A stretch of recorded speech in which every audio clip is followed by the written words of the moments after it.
Welcome in to this Wednesday edition of Palmetto Sports Daily. I'm Carmine Jamay here in Greenville.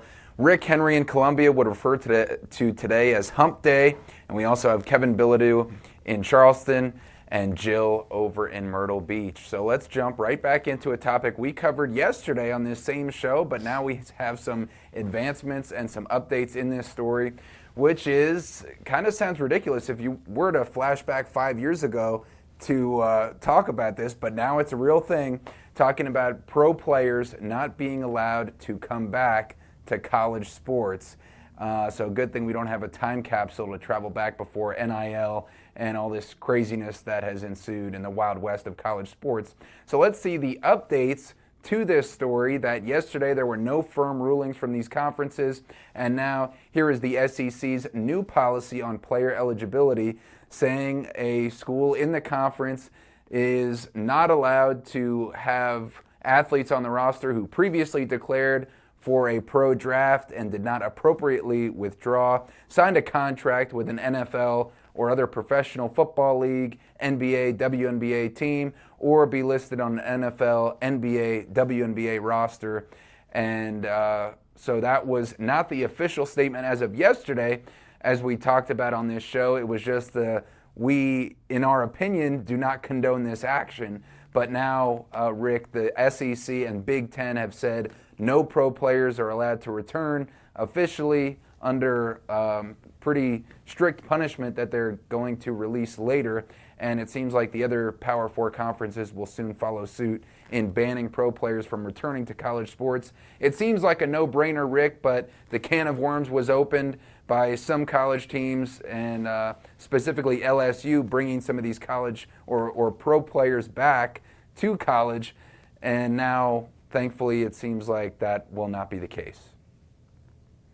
Well, kudos to the SEC and Big Ten for putting some rules out there, because before it was like everybody was doing their own thing. And like Lane Kiffin said, if other people are going to do it, then he's going to do it too, because those schools will have an advantage. But let me ask you folks, did they address someone who's played in a professional league overseas or in a foreign country somewhere, and then they come to college? Are they addressing that? Because then I think that opens another can of worms too. Yeah, I like how you guys are like, well, these statements came out, so this is over and done. This isn't close to done, all right? Because you know what we don't have yet? We don't have consequences for what's going to happen if someone does try to play a pro player at the college level. For all we know, they could just be like, well, it'll be a one-half suspension in a game, or a $10,000 fine, something a booster will find in between the couch cushions during halftime of one of these games. Until we know what the exact punishment is, this changes nothing. And even once we do know what the punishment is, if you guys don't think there's going to be lawsuits filed and injunctions and all kinds of stuff to kind of try to keep this from happening, to let these guys come back and play, then you're nuts, because we are far from over here, Jill. This genuinely feels like you're trying to stop a moving train. Like, there's no way about this where this was handled well. And also, especially because these players, they're in their rookie season of the NFL, and they are seeing the 5 for 5, and they're like, wait, I made that decision before I knew that was an option. So I don't even blame the players for wanting to go back, because they feel like, hey, I'm owed something. I'm now being given this opportunity, and I want to go back, because I know a lot of people don't want to say that they're no longer amateurs, but they're getting paid, and a lot of these players might not make the cut, and they know that they're going to get paid at the college level. So I don't blame the players in this situation, and I do think that these conferences do have to put a stop to this, but a little bit of a devil's advocate here. I understand from a player's perspective why they would want to go back. Yeah, but you're right, Kevin. This thing is, we're going to see so many lawsuits. And who knows how long it will take. And it could be several years before this thing is really reconciled. But at least the SEC and Big Ten, they did something showing that they just weren't going to stand in a corner and just watch the whole world just go tumbling over a cliff. Yeah, Rick, and I think you brought up a very interesting point about pro players coming from overseas or other professional leagues that are not the NFL, NBA, and WNBA, specifically named, if we can pull up the SEC statement again, in their statement, because that would then cause somebody like Tornabees, who came to the Gamecocks women's basketball team mid-season, to be ineligible if situations like this extended past the WNBA, or this is, in this case, or affiliate. I don't think that would constitute a pro team in Europe like the French team that Tornabees came from. So maybe a way to circumvent this would be to play professionally in a league that's not one of the American or North American leagues, and then figure out a way to circumvent the system like that, because there's no language specifically from that is addressing pro leagues outside of the U.S. And also, Kevin, let me know if this punishment is strict enough. I know there might be lawsuits individually coming from the players in the 5-for-5 rule, but we just got this that came down: 50% of season suspension for head coaches in the SEC who break these rules and play a formerly pro player. They would lose 50% of the sport's annual operating budget, and SEC voting privileges revoked on some matters. Is that enough for you? I mean, those are pretty strict punishments, but like you said, there could be lawsuits, injunctions, temporary stays. We might have to go through legalese on this show as well. Oh, we're going to need a law degree. We're going to have some kind of law representative come on and help us get through all this. It's good to see if that's what they're going to do. I know the SEC has talked about that. The ACC is maybe a day or two away from releasing their own statement on this.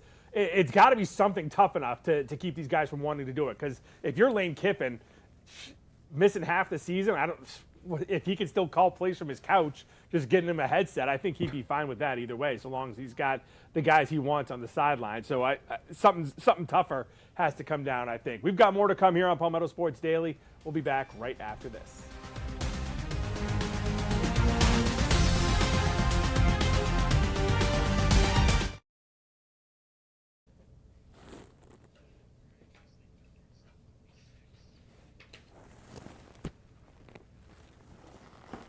Nice. The problem is you can't even fine them. Because that doesn't matter to them. They have too much money.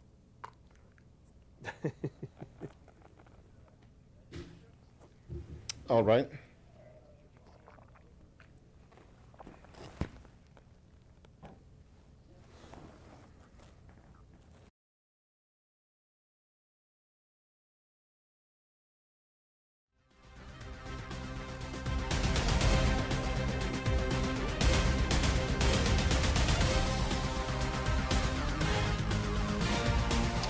Welcome back to Palmetto Sports Daily, and USC head football coach Shane Beamer is tired of talking season, and one reason he's tired is because of some negative reaction to an internship that his quarterback Lenore Sellers is doing this semester. Now, Sellers was asked last week if he's close to finishing up work for his degree, and he said he's done with his classes and all he has left is an internship. Now, he's working at a golf driving range doing facility management, which includes cutting grass and collecting golf balls on the range.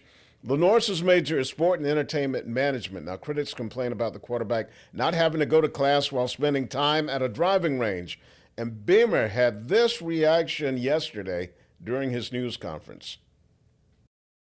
Can't wait to play a game, but also tired of talking season, as Coach Spurrier used to call it, and tired of talking about the injury situation of two players, tired of talking about the color of the shirt that I wear up here with the backdrop behind me, tired of talking about our quarterback's class schedule. I can't wait till next week when we can actually talk about football. I think it's absolutely ridiculous, any kind of criticism that Lenore Sellers took last week about an internship in his last semester of college. The same people out there that are criticizing that failed to report that he's been on the dean's list 4 times as a student here at Carolina, primarily taking in-person classes, failed to report that he has a chance to be an academic All-American, not academic All-Conference, academic All-American, and that he's about to graduate from South Carolina. Now, my son was a sport and entertainment management major at USC, And one of his final assignments or things that he had to do to get his degree, he did an internship also in the fall semester, and his was in Greenville at what is now the Bon Secours Wellness Center. I guess back then it was the Bilo Center or Bilo Arena. So he was there for the fall semester, but I had to rent an apartment for him, pay for utilities and stuff. I wish we would have had a local internship like Lenore's has, but I couldn't understand all the negative reaction when, especially during that press conference, Lenore said, "I'm done with all my classes. All I have left is my internship." Yeah, this was the biggest nothing story to come out of maybe the entire preseason of college football. Because like you said he is on track to graduate. And how many guys in their fourth year of college are on track to graduate who played college football? I would say it's probably less than half at this point. How many guys are even going to any classes once they're cashing those paychecks? I got to think it's minimal at this point. So we should be applauding the guy who's on track to earn his degree, still going to the one class he has. I had a semester where I had one internship, and the only other class I had was racquetball. I was doing that 4 days a week. So congratulations to Lenore's. He's going to get his degree. He's going to be a first-round draft pick. Anyone who is putting up a problem with this is just a joke. Well, I think, yeah, I like what Beamer also said, standing up for his quarterback, saying, hey, he made the Dean's List 4 times. He's kind of coasting here as a senior, in his final year. But, you have to report all the facts, and I think that's why, because it was taken out of context with only this year being looked at on the golf range, that it became a story that really needed a lot more context, Jill, to flesh that out. Yeah, people are talking like he's there actually utilizing the driving range, and that is all he's doing all day is just hitting golf balls. He's there doing like manual labor and upkeep. So I'm a little confused why people are even talking about this at all. Also, especially because it's a degree requirement. So what does it matter where the internship is being done as long as he's doing what he's supposed to do to get his degree? That's all that really matters. Yeah, but also in that same press conference, Lenore said that he had also spent time, I think this was last summer, with the construction company, making all the renovations to Williams-Brice Stadium, sitting in on meetings with them. And when asked, okay, what his plans are for like after football is over, he said he would like to maybe go into engineering and do things that he was learning by being around this construction company. So, yeah, it is a nothing story. Well, thankfully, we have actual college football games that are going to be played starting on Thursday. And one of the first games in the entire country that's going to be played is going to feature Charleston Southern. They kick off their season Thursday night, 7 o'clock on the road with a conference game as they take on Lindenwood. So huge opportunity for Charleston Southern. Like I said, one of the first games going to be played in the entire country. The Bucks have been busy working out. They just left today for Lindenwood, getting ready for this matchup. And it was just yesterday that head coach Gabe Gardenia announced who's going to be the starting quarterback for CSU in this matchup. And it's going to be Lech Powell, guy who a graduate student for CSU, played on the Bucks team last year, got into 3 games, threw for just over 100 yards over the course of 3 games. I think he only attempted 16 passes, but a guy who knows the offense coming into this season. So at the very least, he's going to get them through the first couple of games, and they'll see how he can do. And like I said, this is a big opportunity opening up with a conference game at Lindenwood. Coach Gardenia yesterday talked about this decision. Lech Powell's going to be our starting quarterback. Good, fierce competition within fall camp. But Lech's clearly won the job, and we're excited about him. We're excited about what he's brings to the table as a leader and as a playmaker. Certainly still excited about Jared as well too. Just told him probably about a week ago, and he's just done a great job even since then of just commanding the huddle and making plays, and really our whole entire offense I think is just grown a lot through fall camp, and excited to see who we can be. All right, now also coming up in action this weekend on Saturday is going to be the Citadel. They open up the year also with a conference game on the road as they head to the upstate to take on Wofford. It has once again been a busy offseason for the Bulldogs as well, coming off a 5-win season last year, hoping to keep improving under head coach Maurice Drayton. We got a chance to talk to him on Monday at his weekly press conference, and he talked about what they've learned during this offseason and this preseason as they get ready to kick things off on Saturday. I will say as a whole, camp has gone pretty well. During this camp, our emphasis was to be a tough team, not only physically, not only something you can see on the field, but mentally and emotional toughness as well.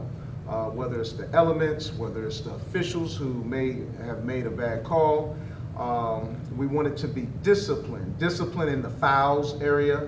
We wanted to be disciplined in situational football. Because we believe that carries over into life. Citadel and Wofford kick off at 6 o'clock on Saturday night, Carmine. Yeah, and speaking of discipline, we got some discipline and an update to the charges that Vic Burley, the defensive tackle for Clemson football, had of disorderly conduct in the early morning hours over the weekend.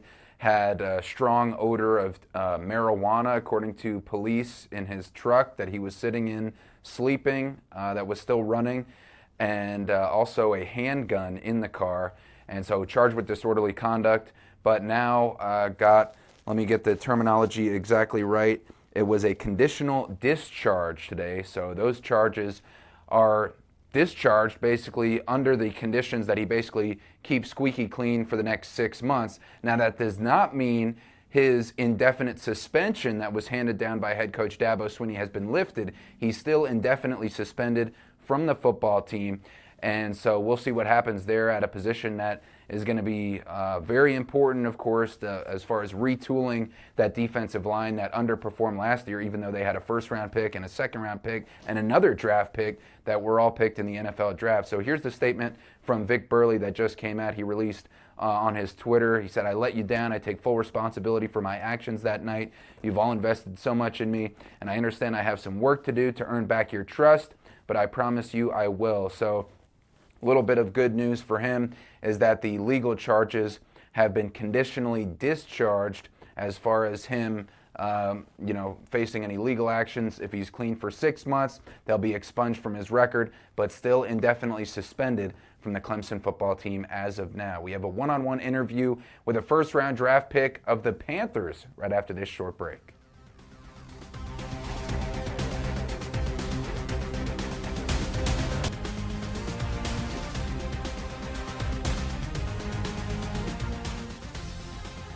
Well, as the Gamecocks head coach Shane Beamer addressed, we're still in talking season, but we are getting excited ramping up to the regular season, and our Palmetto sports reporter Ella Grogan had the chance to speak one-on-one with Charleston native and the Panthers' first-round pick, the big offensive lineman, Monroe Freeling, on the final day of camp. Standing by at the last day of Panthers training camp with the first-round draft pick, Monroe Freeling. Congrats on making it through. You survived.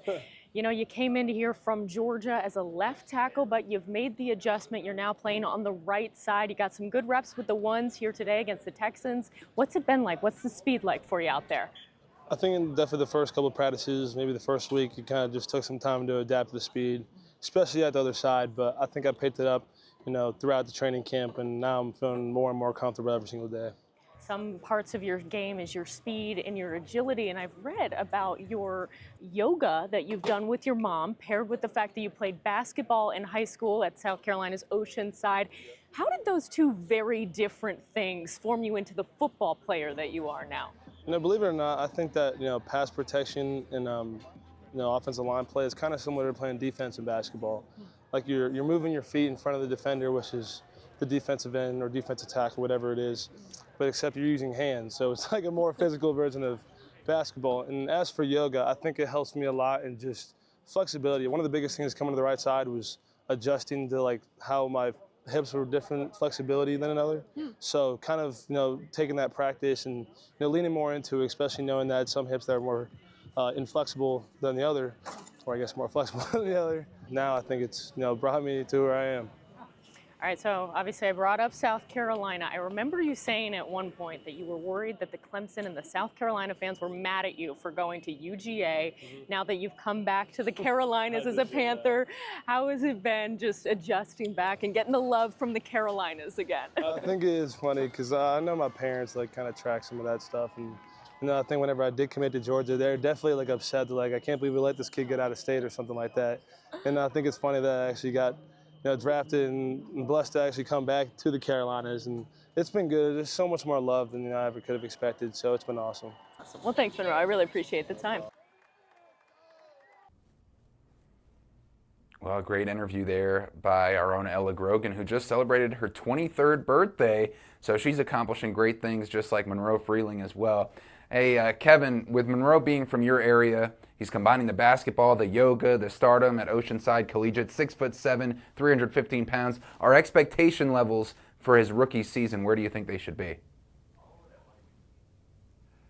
We got to temper the expectations a little bit because we got to remember he's actually switching sides of the line at this point because of the injuries that Carolina has had, and we didn't think he'd even be starting at this point. The plan was to work him in slowly, but because of injuries, they're just throwing him right in. He's got to switch sides, like I said. But still, I talked to Jake Delhomme last week, who told me he thought Freeling has been really impressive so far here in the preseason. We're going to be right back to wrap up this edition of Palmetto Sports Daily right after this.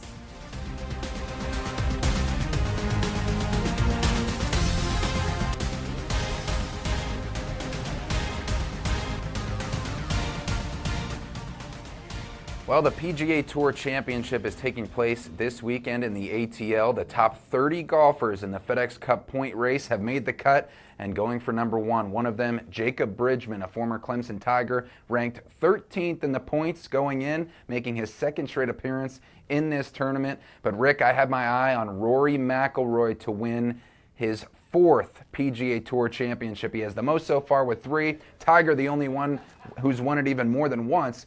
And Rory finished second last week, so he's my favorite going into the Tour Championship. Yeah, I like that pick with Rory. Yeah, he did play well last week, so I like him as a favorite. But since you picked Rory, I'm going to go with Scotty Scheffler. I'm always going Rory McIlroy. I love him. He's one of my favorite golfers, I have to say. Evan? I'm looking at the list right now. Let's go Adam Scott. Why not? That's going to wrap it up for Palmetto Sports Daily. We'll see you right back here tomorrow.